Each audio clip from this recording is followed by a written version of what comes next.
Hey guys, I'm Sebastian. Dawn. This is Don. We are going to cover 3 ways of how to sleep with neck pain or even upper trap tightness that might work out well for you. By the way, if you need help, we're in Costa Mesa, California. We'd love to help out. We can do it virtually too. So it's important to note probably in the beginning that there's different reasons for neck and upper trap pain. So while these might work for one person, they won't work for another. Okay? So we don't want to create any confusion. Just know that there is a way to simplify this, but you have to be looked at. Okay? Yeah. So what's your favorite sleeping modification first for neck pain? So I know for me personally, sleeping on my back into some flexion actually feels really good. Okay, let's show that.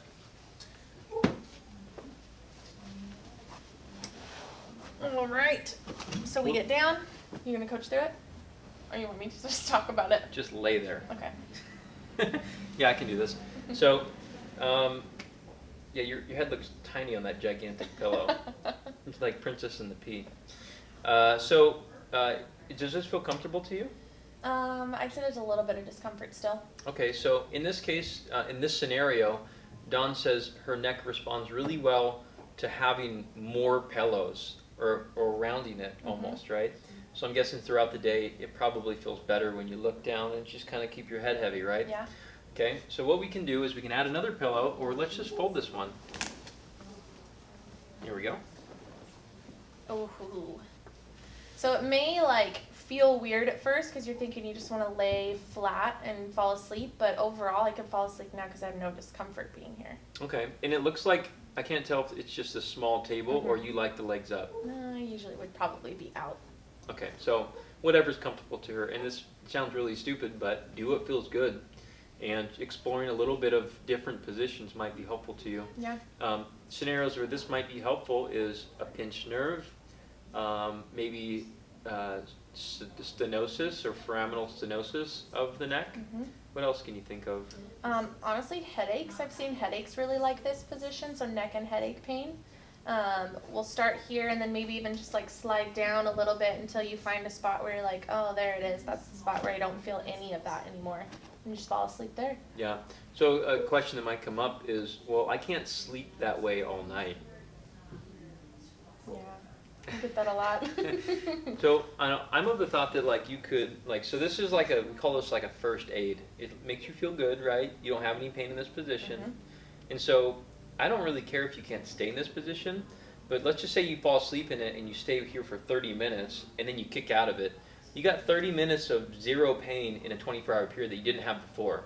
And the whole goal is to create more blocks of time where you don't have pain because we're taking pressure off of something which is kind of pissed, right? Yeah, it's a good way to put it. Okay. Now, my turn. Yep.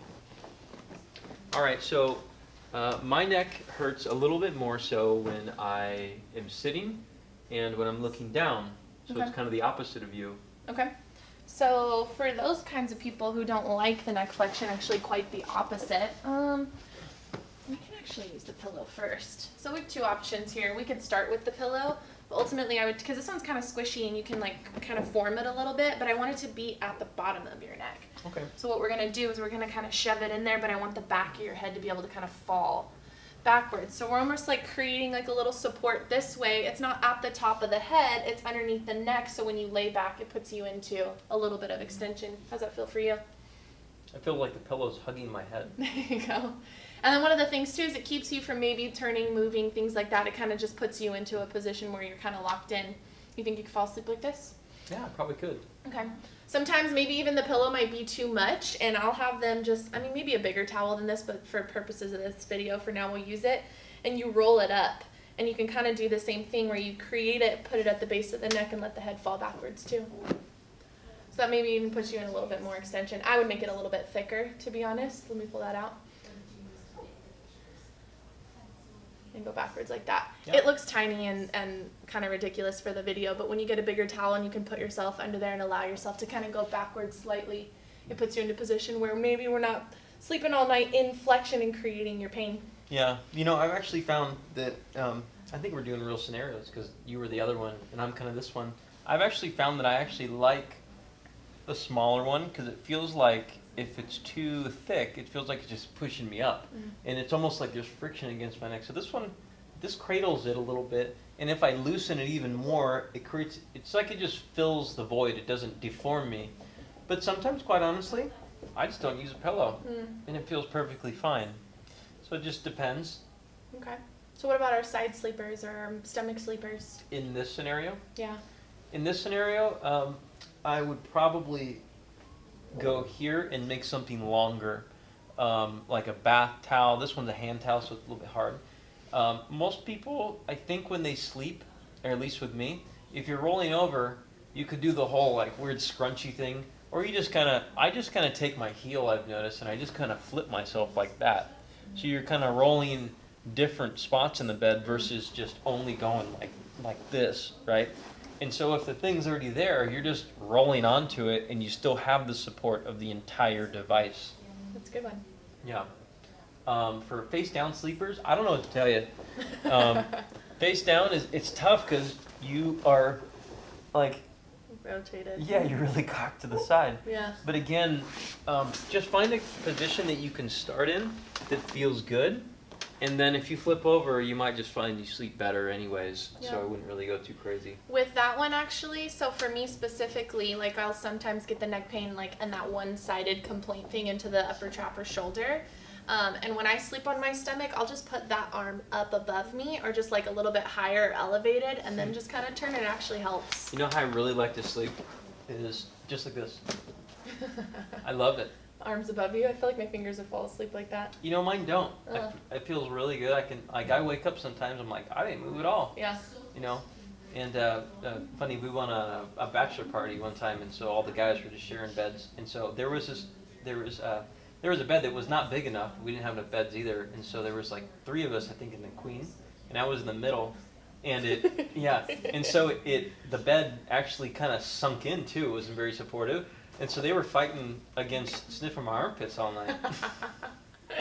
But I slept great. Funny. My biggest rule of thumb with sleeping positions is I always tell people, we can suggest things for you. You can try it out. We can do your exam, see what works for you, and then recommend things based off of that. But ultimately, sleep is your biggest thing. So if it's going to affect you falling asleep or staying asleep, if we're changing your sleeping position, then don't worry about it. We're going to give you things when you wake up in the morning that's going to reduce pain anyways. But that's kind of my rule of thumb. Yeah, I feel the same. If you're sleeping fine, don't change anything. But some of the things that we give you, like Don said, will make it so you sleep better without even having to mess with your sleep position. Mm-hmm. So don't worry about it. Yeah. It's kind of like I guess if you have someone running, it's like, well, my back hurts when I run. Okay, do these exercises and just run how you run. Don't think about how you run. Change anything. The last one we could probably cover is neck pain with some arm numbness, maybe. Would you like to be subject? Sure. What do you like to do in this situation?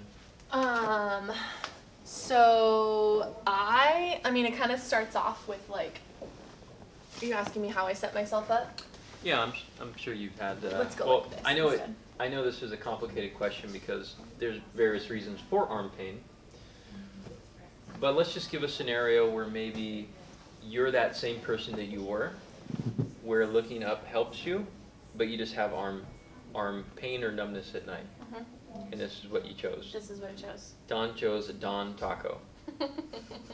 So she just got a little taco shell that supports her shoulder, and you're kind of sleeping almost in this like cocoon position. Mm-hmm. Okay. Yeah. I like this one. I like this one too. I fall asleep like this a lot, to be honest. Yeah, I do too. I actually do it on my right arm. I don't know why. It's just I have a second pillow now, and so I'm like, where do I put it? I'm like, yeah. I don't need it, but it's just kind of like, it's like you get to lean against something. Mm-hmm.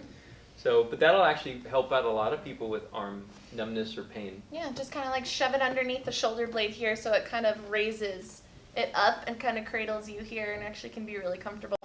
Yeah, simple as that, huh? Yeah. Okay. Well, what else do they have to know? Well, questions or other things you got going on or you want our help, we can help you in person. We can also help you virtually. We don't necessarily, the way that we just coached each other through this, we didn't have to be live for that. You can do that on a video camera. So reach out to us if you are interested in that. Yep. We have lots of videos for free on YouTube. If you haven't subscribed already, you're missing out. We have 3 that release every single week. So we spend a lot of time doing these videos. If we're wearing the same thing, it's because we recorded about 30 in one day. So But yeah, we have videos on knees and hips and shoulders and backs and everything you can possibly imagine. If you subscribe to the channel, use the search bar and type that in. By the way, we do have free gifts as well. Sometimes they pop up across the screen, and those are resources that we want you to use. Webinars, audios, articles, and so on, that you can learn a little bit more about what's going on with you and figure out how to actually untangle this whole mess. So, see you soon. Bye.